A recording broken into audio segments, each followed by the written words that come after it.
Imagine the crack of thunder echoing across the vast, unforgiving plains of the American frontier in 1860. A young rider, barely out of his teens, clings to his galloping horse, the wind whipping rain into his face like needles. His leather pouch bounces against his side, filled with urgent mail that could mean life or death for distant settlements. Suddenly, arrows whistle through the air, hostile warriors defending their ancestral lands from intruders. The horse stumbles, the rider's heart pounds, and in that moment, he wonders if this job is worth his life. This was the reality for Pony Express riders, one of the deadliest occupations in the Old West. And it's just the beginning. Welcome to our dive into the American frontier, that sprawling era from the early 1800s to the late 1890s, when pioneers pushed westward across the United States, from the Missouri River to the Pacific coast. It was a time of opportunity, but also of brutal hardship. Families like the fictional but representative Hargrove clan, homesteaders who left Ohio in the 1840s seeking land and fortune, faced a harsh truth. Survival often meant taking jobs that tested the limits of human endurance. Many of these roles were so perilous that workers quit within days, overwhelmed by danger, exhaustion, or sheer terror. Today, we'll explore 6 such frontier jobs, drawing from the Hargrove stories to paint a vivid picture. Why does this matter? Because these occupations didn't just build the West, they forged the resilient spirit of America at a tremendous human cost. Let's step back in time and feel the dust, hear the echoes, and understand the risks these people faced. First, let's join young Elijah Hargrove, the family's eldest son, as he ventures into the Rocky Mountains in the 1820s as a fur trapper. Picture the scene: dense forests cloaked in mist, the air thick with the sharp scent of pine and damp earth. The crunch of leaves underfoot mixes with the distant howl of wolves, and every rustle could be a grizzly bear lumbering through the underbrush. Fur trappers, often called mountain men, roamed remote wilderness areas like the Rockies and the Great Basin, setting steel traps for beaver, otter, and fox. Their pelts fetched high prices back east, fueling the fashion trade in Europe. But the dangers were relentless. Isolation was the first killer. Trappers worked alone or in small groups for months, far from medical help. Harsh winters brought blizzards that froze men in their tracks. Historians note that many, like the famed Jim Bridger in 1823, barely survived encounters with wildlife. Bridger himself lost part of his ear to a grizzly attack, the beast's claws raking flesh with a searing pain that lingered for weeks. Conflicts with Native American tribes, such as the Blackfeet, added to the peril. These tribes, rightfully protective of their hunting grounds, saw trappers as invaders, encroaching on resources vital to their survival. Ambushes were common, with arrows or rifles claiming lives in sudden, bloody skirmishes. Disease stalked them too. Cholera from contaminated water left a bitter metallic taste in the mouth before racking the body with cramps.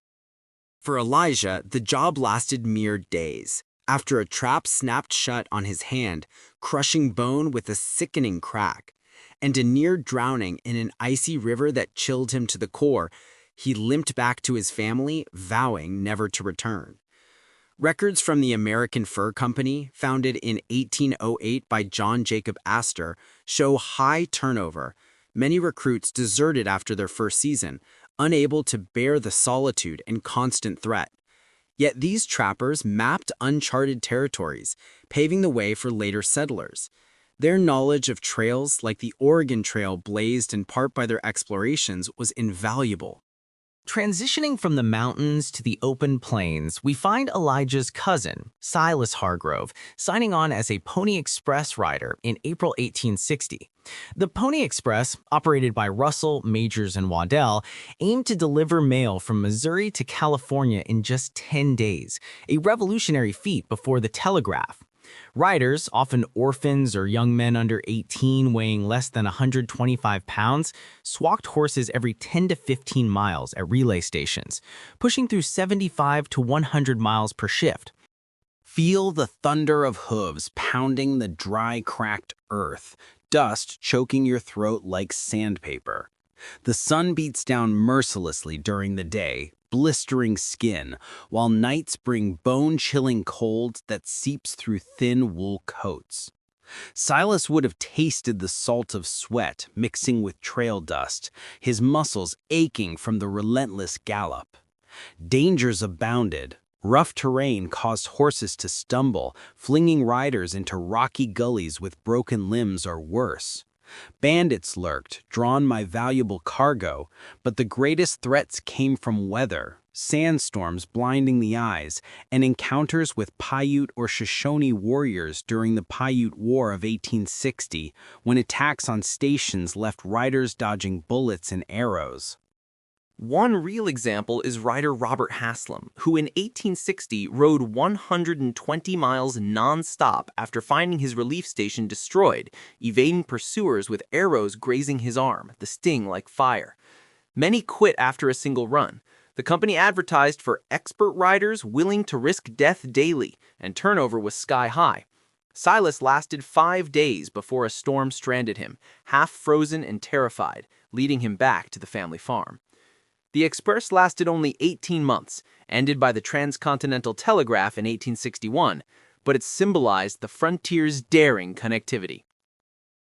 Now, shift to the feverish gold fields, where Elijah's brother, Thomas Hargrove, heads to California in 1849 amid the gold rush. The air hangs heavy with the metallic tang of unearthed soil and the acrid smoke from campfires. Shovels clang against rock, echoes reverberating through narrow shafts, while the damp chill of underground tunnels clings to skin like a second layer. Gold miners panned rivers or dug deep claims, hoping for nuggets that could make them rich overnight. But cave-ins were frequent. Unstable earth collapsed with a deafening roar, burying men alive in suffocating darkness. Explosives, like black powder used in hydraulic mining from the 1850s, caused blasts that shattered eardrums and mangled bodies. Disease ravaged camps. Dysentery from filthy water left a foul, sour taste, and scurvy weakened gums with the iron bite of blood. Historical accounts from Sutter's Mill, where gold was discovered in 1848 by James Marshall, describe tent cities swelling to thousands, only for many to abandon claims after weeks of back-breaking toil yielding nothing but blisters and despair. Chinese immigrants, facing discrimination, worked the most hazardous sites, with accidents claiming lives at rates historians estimate as high as 1 in 10. Thomas quit after a week when a flash flood nearly drowned him, the rushing water roaring like a beast and tasting of mud and fear. Yet, the rush populated California, boosting its statehood in 1850 and fueling economic growth. Moving south to the cattle trails, we meet Amelia Hargrove's husband, Jed, joining a drive on the Chisholm Trail in 1867. The endless horizon stretches under a blazing sky, the lowing of thousands of longhorns a constant rumble. Dust clouds choke the air, gritty particles coating tongues with a dry, earthy flavor, while the stench of manure and sweat permeates everything.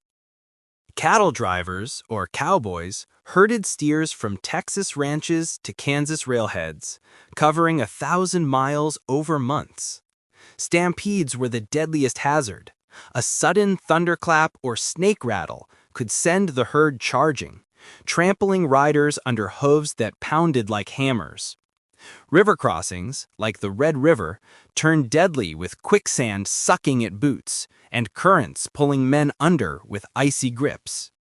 Real drives, like those led by Charles Goodnight in the 1860s, faced rustlers and Comanche raids, where gunfire cracked sharply and the metallic smell of blood mixed with gunpowder. Cowboys earned $30 a month, but exhaustion from 18-hour days and saddle sores, raw, burning wounds, drove many away. Jed lasted 4 days before a stampede broke his arm with a snap like dry wood, sending him home. These drives fed the East, establishing the beef industry and romanticizing the cowboy legend. Heading to the iron rails, Elijah's nephew, young Liam Hargrove, labors on the Transcontinental Railroad in 1865. The clang of hammers on spikes rings out, mingled with the blast of dynamite echoing through canyons.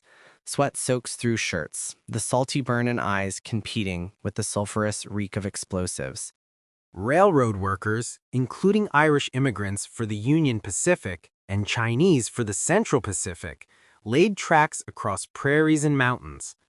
Blasting tunnels through Sierra Nevada granite risked explosions that hurled rock shards like shrapnel, deafening ears and crushing limbs. Avalanches buried crews alive, the snow's cold embrace smothering breath. The project, authorized by the Pacific Railway Act of 1862 and completed in 1869 at Promontory Summit, Utah, saw thousands perish. Estimates vary, but historians suggest over 1,200 for the Central Pacific alone, from accidents, disease, and harsh winters.